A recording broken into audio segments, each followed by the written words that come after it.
ഈശോ മിശിഹായ്ക്ക് സ്തുതിയായിരിക്കട്ടെ. പ്രിയ സഹോദര സഹോദരി, നിനക്ക് നല്ലൊരു ദിവസം നേരുക. ഈശോ നിന്റെ ജീവിതത്തെ സമർത്ഥമായിട്ട് അനുഗ്രഹിക്കട്ടെ. വിശുദ്ധ മത്തായി അറിയിച്ച സുവിശേഷം 11-ാം അധ്യായം 11-ാം വാക്യം.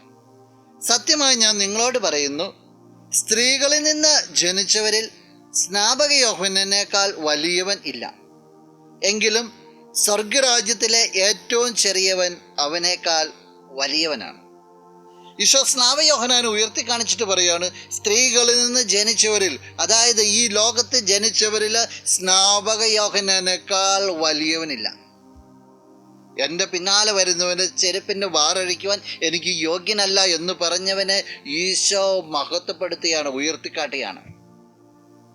എന്നിട്ട് ഈശോ ചുറ്റും നിൽക്കുന്നവരോട് പറയുകയാണ്, എന്നാൽ സ്വർഗരാജ്യത്തിലേക്ക് ചെല്ലുമ്പോൾ ഇതല്ല സ്ഥിതി.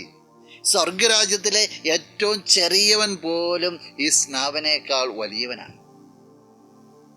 നീ സ്വർഗത്തിൽ എത്തിച്ചേർന്നാൽ നിനക്ക് വലിയൊരു വിലയുണ്ടെന്നാണ് ദൈവം പറഞ്ഞു വയ്ക്കുക.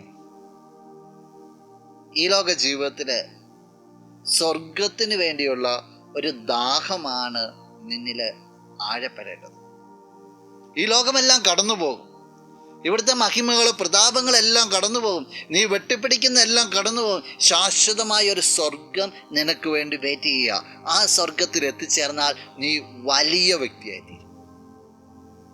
സ്വർഗം ഒരു ദാഹമായി നിന്നിൽ എപ്പോഴും കത്തിജ്വലിക്കട്ടെ. നമുക്ക് പ്രാർത്ഥിക്കാം. കണ്ണുകളടച്ച് കരങ്ങൾ കൂപ്പി.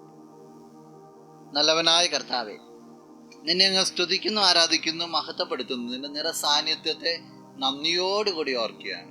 ഈശോയെ, സ്വർഗത്തിന് വേണ്ടിയുള്ള ഒരു കൊതി ഈ വ്യക്തിയിൽ ഉയർത്തണമെന്ന് പ്രാർത്ഥിക്കുകയാണ്. ലക്ഷ്യം മുഴുവൻ സ്വർഗത്തിന് ഇണങ്ങുന്നതാകട്ടെ.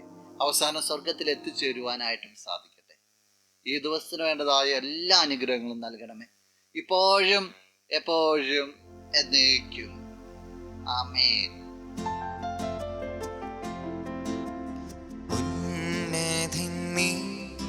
അത്യുന്നതൻ നീ, അങ്ങേ പോലൊരു